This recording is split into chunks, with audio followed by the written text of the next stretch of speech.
그렇게 된다면 역시 이제 여기서 새로운 보수당과 또 방금 우리 이준석 위원장이 얘기하셨던 우리 하태경 영도자 하태경 의원의 역할이 상당히 좀 중요해진 것도 사실이네요. 지금 보수 쪽에서는 범보수로 할게요. 저는 이 하태경 의원을 꺼낸 이유가 뭐냐면요. 그 제가 이제 그 2012년 이후에 그 20대 정치권에 영입돼 가지고 그 정치권의 젊은 사람 영입에 그 화석과도 같은 존재입니다. 네. 벌써 8년이 지났어요. 만으로. 이 화석 같은 존재로서 수많은 정치권의 젊은 청년 영입이나 이런 걸 지켜봤거든요. 자, 저는 가만히 있어요. 저는 가만히 있는데 누군가 어느 당내 선거 때 되면 등장해가지고 제가 이준석의 대안마가 되겠습니다. 이러고 기사가 나요. 아, 그래요? 예. 네, 그다음에 한 2주 있으면 사라져요. 그다음부터 기사에 볼 수가 없어요. 뭐 이런 상황들 저는 계속 보고 있었어요. 근데 이게 뭐냐면은 그 각 당에서 이제 2030 표심을 잡겠다고 이번에 나설 거예요. 그런데 여기에 있어서 지금까지 그나마 성공 언저리라도 가본 사람이 저는 하태경인 것 같아요. 어떤 면에서? 그러니까 왜냐하면 지금 젊은 세대랑 이제 그 나이든 세대는 이슈 자체를 다르게 봐요. 그렇죠. 그러니까 이번에 나이든 세대가 조국과 공수처와 패스트트랙 선거법이 열광해 있는 사이에 젊은 세대는 굉장히 독립된 영역으로 이제 뭐 그 CJ에서 하는 그 방송 프로그램 프로듀스 투표 조작이라든지 아니면 롤 프로게이머의 이적 문제에 대한 거라든지 이런 것들을 굉장히 다루고 있었는데 이게 독립적으로 영역이 존재해요. 그러니까 가끔가다 보면 우리 참 새로운 영역에서 정치하는 분들이 이제 보잖아요. 예를 들어 뭐 그 반려동물 관련해 가지고 그분들이 굉장히 열심히 이제 독립계로서 존재하거든요. 가는 데만 서명 받고 뭐 그런 법안 만들어 달라고 하는 분들이 있고 아니면 태극기 부대도 사실 독립계로 존재해요. 보면은 그렇죠. 그분들은 대한민국 무슨 일이 있어도 박근혜 대통령 석방이 주요 독립계예요. 근데 젊은 사람들 다수가 갇혀 있던 독립계라는 게 최근에 하태경 의원이 공략을 꽤 잘했어요. 그게 뭐냐면 젠더 이슈라든지 아니면 아까 말했던 프로게이머 이슈라든지 이런 것들 했는데 저는 이게 정치인들한테 하나의 모델로 자리를 좀 잡았으면 좋겠다는 생각하는 게 제가 8년 동안 이제 젊은 사람의 대표격으로 정치를 해오면서 느꼈던 게 뭐냐면은 최근에 그 20, 30대 그 정치인 인지도 순위에서 1등을 하셨죠. 네, 그뭐 선호도 그래요. 선호도 1등가 아니라. 근데 선호도였나요? 네, 근데 선호도 1위. 어쨌든 그게 이제 뭐냐면은 그 젊은 사람들 같은 경우에 그 꼭 나이 생물학적으로 젊은 사람들이 자기 의견을 대변해 주길 원하진 않아요. 그렇죠. 대신 더 많은 정치인들이 거기에 젊은 사람들의 생각에 대해서 감수성을 가지고 움직여주길 바라는 거거든요. 진심으로. 근데 하태경 의원이 지금까지 이제 나이도 50이고 지금까지 국회의원을 8년 동안 해왔는데 제가 하태경 의원 7년을 봐왔던 그 앞에 7년 봐온 건 지난 1년이랑 다른 게 뭐냐면은 하태경 의원은 지난 7년 동안은 김정은이 자기 경쟁자라고 생각하면 살았어요. 무슨 말이냐면은 북한에서 무슨 노동신문 이런 거 하나 논평 나오면 거기에 맨날 쫓아가지고 하태경 의원이 반박하는 뭐 성명 같은 거 내고 이렇게 했는데 북한도 신경 안 쓰고 국민들도 신경 안 쓰고 이런 상황이었거든요. 지난 1년 동안 그 이슈를 쫓아가면서 본인이 저한테도 솔직하게 얘기하더라고요. 이제 눈을 떴다고. 그러니까 자기가 어떤 팬덤을 가져본 것도 처음이고 자기에게 사람들이 격려하는 것도 이제 처음이고 자기가 보람을 느껴본 건 처음이라는 취지로 이야기해요. 근데 저는 앞으로 이번에 민주당도 보니까 20대 이제 30대 이제 영입한다고 이제 막 이제 발표하거든데 그 안 해본 거 아니에요? 민주당도 그거 과거에 뭐 김광진, 장하나 뭐 그다음에 정은혜 뭐 다 해가지고 성공적이 못했어요, 솔직히 말하면. 근데 지금 와서 또 그걸 하려는 이유보다는 차라리 그런 이슈들을 하나씩 파고들었으면 좋겠다 그런 생각입니다. 뭐 저는 이슈 메이커 하태경 인정. 근데 당 대표 하태경 물음표. 이 복잡한 보수통합 국면에서 그 리더로서 새로운 보수당의 활로를 개척할 수 있는 리더십을 가지고 있는가 이 부분에 대해서는 사실은 새로운 보수당 누가 봐도 주인은 유승민 의원이잖아요. 그렇죠. 유승민 의원이 전면에 나서서 이 통합과 관련해서도 황 대표에도 할 말을 하고 정확하게 이 리더십을 형성을 해줘야 새로운 보수당이 새로운 길을 갈 수 있을 거다. 제가 청기 우선 하나 할게요. 거기에 대해서 유승민 의원 언급이 됐으니까 이번에 유승민 의원이 당대표를 하지 않으려고 하는 움직임이 있어요. 어떤 의미인지도 알겠네요. 근데 제가 거기에 대해서 솔직하게 말해드리자면 뭐냐면은 바른정당 출신의 많은 인사들이 유승민 대표한테 압박하기 어려운 상황인 게 뭐냐면은 유승민 대표는 그때 바른정당 의원이 19명 남았을 때 버티고 싶어 했어요.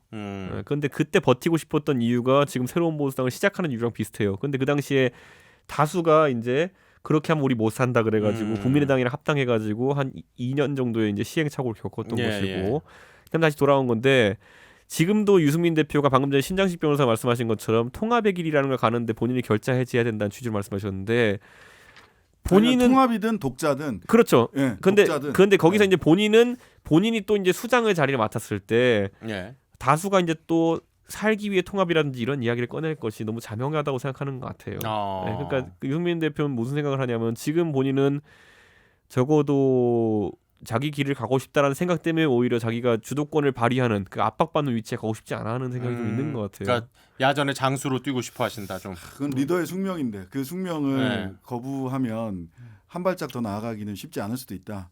뭐 우리 심상정 대표는 전에도 그 대선 때 엄청 욕먹었는데 유승민 화이팅 그랬다가 여러분들 욕먹었는데 근데 우리는 정말 새로운 보수당이나 좀 새로운 보수 정치 세력이 독자적으로 좀 건강하게 성장하기를 바라거든요. 그래야 카운터 파트너가 서로 같이 성장할 수 있어서 그런데 여튼 저는 뭐 하태경 의원에 대해서 저도 뭐 여러 가지 인정하는 바가 있는데 아까 다시 말씀드린 이슈메이커로서의 하태경 인정 역할이 있음. 하지만 새로운 보수당이 새로운 독자 노선이든 좀 보수를 통합하든 혁신하든 그 노선을 갖고 가는 데 있어서는 저는 유 대표님이 리더로서의 자기 책임을 다하는 것이 유승민 의원이 그게 본인을 위해서도 한국 정치를 위해서도 필요한 일이다 이런 생각을 합니다. 제가 그 원래 제가 꼭 이런 말을 하더라고 전해주세요. 저희도 많이 해요. 그런데 어쨌든 제가 그 박근혜 대통령을 위시한 이제 새누리당 또는 친박 세력을 벗어나면서 제가 항상 다짐했던 게 사람 하나 바라보는 정치를 해가지고는 그게 짧고 결국엔 무한 복수국에 휘말리게 된다라는 생각을 많이 했었거든요. 근데 요즘 들어 새로운 보수당을 하면서 방금 전 신장식 변호사가 했던 그 비슷한 고민을 사람들이 다 하는 게 참 이율배반적이고 저희가 굉장히 이율배반적이고 또 한마디로는 한국 정치판에서의 우리의 한계인가라는 생각이 하게 돼요. 그러니까 우리가 어떤 의미인지도 알겠어요. 그러니까 이게 그러니까 참 정치하는 사람들은 매일매일 고민을 하는데 이럴 때면 가끔 홍준표라는 사람이 부럽기도 합니다. 하고 싶은 대로. 저분은 평생 행복하게 살다가 나중에 뭐 그만둘 때면 그만두실 것 같아요. 김태현 변호사님은 우리 하태경 의원에 대해서 하태경 의원에 대해서요? 네. 깊게 생각을 안 해봤어요. 역시.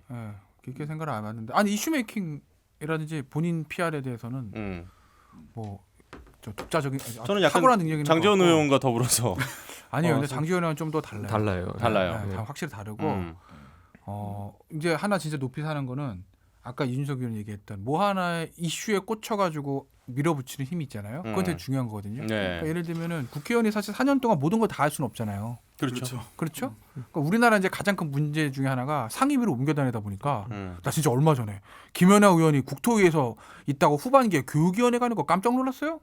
그게 말이 안 되는 거거든. 김연아 의원 같은 경우 자유한국당에 누가 보다 부동산 전문가면 그렇죠. 국토위에 둬야 돼요. 왜 못 둘까요? 국토위가 먹을 게 많거든. 위에서 그냥 안 둘. 야 초선이 무슨 국토위에서 4년이나 해. 막 바꿔 이거거든요. 이게 이제 대한민국 국회 수준이 떨어지는 게 이거예요. 미국은 안 그렇잖아요. 대한민국 국회 수준이 떨어지고 국정감사 때만 되면 계급장 떼놓고 붙으면 관료들한테 의원들이 안 되는 게 멍청하거든. 그렇잖아요. 그거 하나만 파는 게 맞다는 거죠. 그 국토위에서 원래 이제 김현미 장관하고도 아주 그냥 대립각 확 세우면서 약간 그러면서 이슈메이킹을 좀 했었잖아요. 그러니까 말이 샜네. 그러니까 어쨌든 근데 이제 하태경 의원 같은 경우는 지금 청년 정책에 청착이 돼 있잖아요. 저는 그런 거 되게 바람직한 거라고 봐요. 그러니까 박태원 의원이 뭐 다음 당선되고 당협비를 떠나서 우리나라 의원들도 나는 4년 동안 앞으로 이거만 하겠다. 라고 하는 것들이 있어야 되는. 그래야지 이제 그게 전문성이 생기고 그래야 이제 행정부대의 견제 기능이 있는 거거든요. 그런 점에서는 하태경은 저는 높게 사죠. 그렇습니다. 근데 이제 그 저기 박용진 의원이 한번 튀어오르는 걸 봤잖아요. 그러니까 그 이슈를 잘 이제 파고들어서 결말까지 낼 수 있는 사람들이 국회에 그렇게 많지가 않아요. 그러니까 저는 박용진 의원을 뭐 거의 한 10년째 보면서 교류하지만은 근데 박용진 의원이 사실 진보 신당부터 넘어와가지고 고생하고 이런 과정 속에서 빛을 못 봤던 부분이 많았죠. 사실 지난번에 강북에 공천 받아가지고 국회의원 된 뒤에도 뭐 김종인계라고 비판하는 사람도 있었고 해가지고 여러 가지 이야기가 있었는데 그걸 실력으로 뚫어낸 거거든요. 보면은 지금. 그러니까 저는 그런데 사실 좀 이런 게 보수가 특히 그런 게 약해요. 그러니까 보수는 맨날 고담준론만 하고 앉아 있고 실제로 국민들의 삶을 바꾸는 게 뭐가 있느냐 했을 때는 굉장히 실적이 빈약한 게 사실이거든요. 그다음에 하태경 의원 이제 핸드폰을 요즘 보면 뭐냐면은 거의 그 흥신소 비슷하게 됐어요 보면은. 그래가지고 온갖 민원이 다 들어와요. 온갖 민원이 다 들어오고. 청년 민원. 그저께 지난주에 제가 뭘 놀랐냐면은 뭐 인천 연수구의 그 주민센터에서 공익근무원한테 마스크 뭐 면창 뭐 하라고 해가지고 했잖아요. 그래서 그 DC 인사이드 공익 갤러리 같은 게 있더라고요. 거기 가보니까 처음에 딱 올라온 게 뭐냐면 하태경한테 보내자. 그러니까 그만큼 젊은층들이 그게 되게 피곤한 역할인데도 불구하고 하태경 의원이 요즘 되게 즐겨하는 걸 보면서 좀 괜찮은 모델이다 이렇게 생각해요. 좋습니다. 지금 일단은 좋은 모델이네, 진짜 괜찮은 모델이네. 뭐 이제 황교안 대표, 홍준표 전 대표 그리고 이제 하태경 의원까지 일단 뽑아 주셨고 사실 또 오늘은 약간 그 어쨌든 보수 쪽에 이제 정치인들의 이름이 좀 많이 나왔는데 그러니까 범진보 측 연예인이죠 뭐 범진보 측 정치인들의 2020년도 주목해 볼 만한 인물들도 한번 꼽아봐도 재밌겠다 이런 생각도 좀 듭니다. 누가 있을까? 혹시 뭐 이제 이낙연 총리 얘기 안 나올 수 없지 않겠죠? 뭐 저는 뭐 정세균 총리. 정세균 의장 정도. 예. 전 왜냐면 의장. 이해찬 대표는 뭐 본인이 뭐 이번에 출마도 안 하고 대선 갈 생각은 좋아요. 없어 보이는. 그거는 유시민. 그거는 저는 정의당.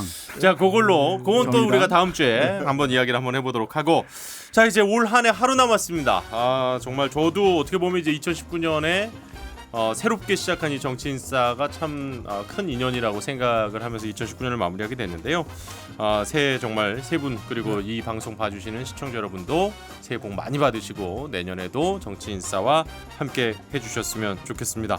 자 오늘도 긴 시간 세 분 수고 많으셨습니다. 다음 주에는 네 분과 함께 만나도록 하겠습니다. 고생하셨습니다. 네, 네, 감사합니다.